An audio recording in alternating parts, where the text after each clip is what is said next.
नमस्कार, मेरा नाम नवीन कुमार और स्वागत है आप सबका भारत की पाठशाला में। हम लोग यहाँ class 8 new NCERT social science की किताब का chapter 3 rise of Maratha cover कर रहे हैं। इसके पहले ये इसका फाइनल पार्ट, इसके पहले 4 पार्ट आ चुके हैं। आप उनको ज़रूर देखिए, उसके बाद इस वीडियो को देखिएगा, ठीक है।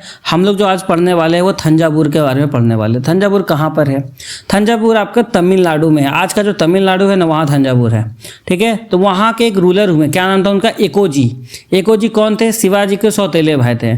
उन्होंने थंजावुर को लेट 17वीं सेंचुरी में उन्होंने अपने कब्जे में लिया और वहाँ पर फिर मराठा का रूल यहाँ पर स्टार्ट हुआ। थंजावुर जो है बहुत फेमस बाद में बना, क्योंकि यहाँ का जो कल्चर था बहुत मिक्स था। क्या था? Syncretic culture. तो इसका क्या मतलब होता है? सिंक्रेटिक कल्चर का मतलब था कि यहाँ पर तमिल, तेलुगु, मराठा 3-4 तरह के कल्चर को मिक्स करके सब चीज़ें चल रहे हैं। यहाँ पर लोग अलग अलग कल्चर को फॉलो कर रहे हैं, एक जैसा कुछ देखने को नहीं मिल रहा, थोड़ा वेरिएशन देखने को मिलता है अपने अपने कल्चर के हिसाब से। इसको मिक्स कल्चर कहा जाता है।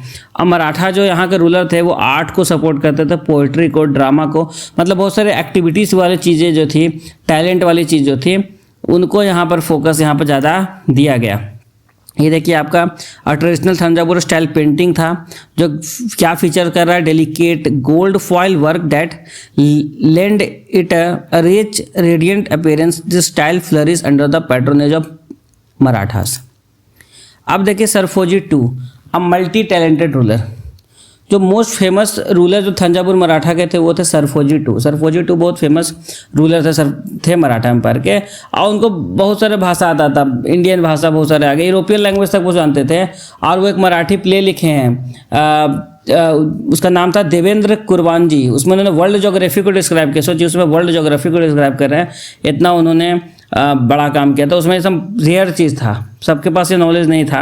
बहुत सारे म्यूजिशियन को उन्होंने सपोर्ट किया था। मॉडर्न कैरनेटिक म्यूजियम को, जो साउथ में जाएंगे, जो वहाँ पर कैरनेटिक म्यूजिक आज वहाँ पर उसको सुनने को मिलेगा, वो उन्होंने बहुत हेल्प किया, उसको सपोर्ट किया।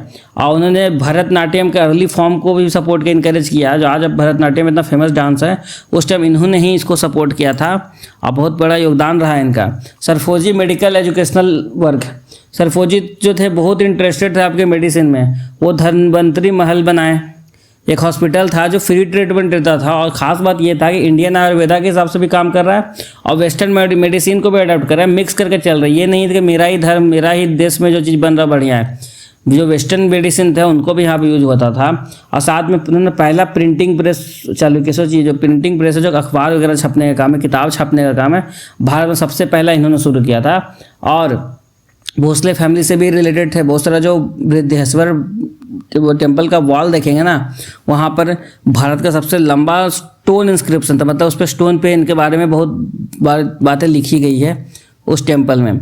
थंजावुर का जो यहाँ पर यूनिक कल्चर है वो बहुत मल्टीलिंगुअल था, डाइवर्स था, और यहाँ पर तमिल बोला जाता था।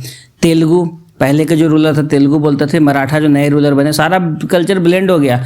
यहाँ पे इन्होंने इम्पोज नहीं किया कि मराठा वाला रूलर सारा कुछ मराठा जैसा फॉलो कर, नहीं, उन्होंने पुराने वाले चीज़ को भी अपनाया, अपने वाले चीज़ों को भी ऐड किया। तो ये जो ब्लेंड हो गया कल्चर, ठीक है। और ये मिक्स स्टेट थंजावुर में एक सेंटर बना कल्चर रिचनेस का, इनोवेशन का।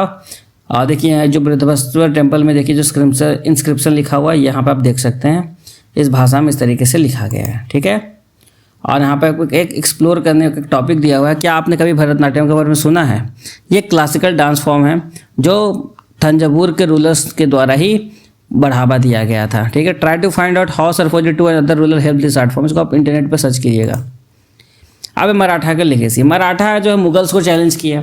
इंडिया के बहुत बड़ा एम्पायर उन्होंने रूल बनाया ब्रिटिश को पहले, और उन्होंने बहुत सारे सेंट्रल और नॉर्दर्न इंडिया को रूल किया। उन्होंने बहुत सारे इफिशिएंट एडमिनिस्ट्रेशन को यहाँ पर इंट्रोड्यूस किया। हिंदू ट्रेडिशन जो है उसको बचाया।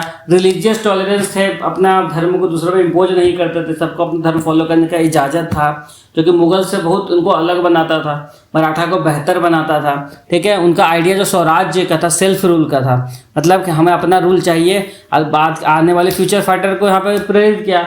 जो ब्रिटिश के अंडर में जब हम लोग संघर्ष कर रहे थे तो बहुत सारे रूलर क्या बोलते थे, हमें स्वराज्य चाहिए, सेल्फ रूल चाहिए, हमको अपने जीने का अधिकार चाहिए। उन्होंने भी क्या, मुगल के खिलाफ उन्होंने ये बात कहा था स्वराज्य का, मराठा शिवाजी ने। उसके बाद आने वाले जो भी हम पे ऑपरेशन हुआ उसके खिलाफ ये टर्म यूज किया जाता है, ठीक है। अब आगे बढ़ने से पहले कुछ फैक्ट देख लेते हैं, ये आपका फाइनल पार्ट है। शिवाजी हैं, उन्होंने मराठा किंगडम स्टार्ट किया 17वीं सेंचुरी में। बहुत स्ट्रगल किया, मुगल उसमें बहुत ताकतवर था, उन्होंने बहुत स्ट्रगल किया, लेकिन उनके प्रयास के कारण ही बाद में मराठा एम्पायर इतना राइज किया उन्होंने। लेकिन बाद में हुआ कि ब्रिटिश जब आया तो उन्होंने मराठा को हरा दिया। ठीक है, बहुत लोग कहते हैं कि ब्रिटिश ने मुगल एम्पायर को हरा के साम्राज्य लिया, नहीं, ब्रिटिश उसमें Maratha all over India rule कर रहे थे, तो मराठा से आखिरी लड़ाई ब्रिटिशों ने लड़ी और उसको अपने अंडर में लिया। मराठा को उन्होंने बहुत जगह हराया, और मराठा जो है बहुत सारे फोर्ट को कंट्रोल करते थे और स्ट्रैटेजिकली बहुत मजबूत थे, बहुत ज़्यादा स्ट्रॉन्ग नेवी था। यूरोपियन को बहुत समय तक उन्होंने रोक कर रखा। वही उनकी महानता को दिखाता है, उनके शक्ति को दिखाता है। और यहीं पर आपका चैप्टर ही खत्म हो जाता है। हम उम्मीद करते हैं आपको इसे समझ में आया होगा। नहीं समझ में आया तो आप कमेंट करके बताइए और लाइक कर दीजिए, शेयर कीजिए, सब्सक्राइब कीजिए। धन्यवाद।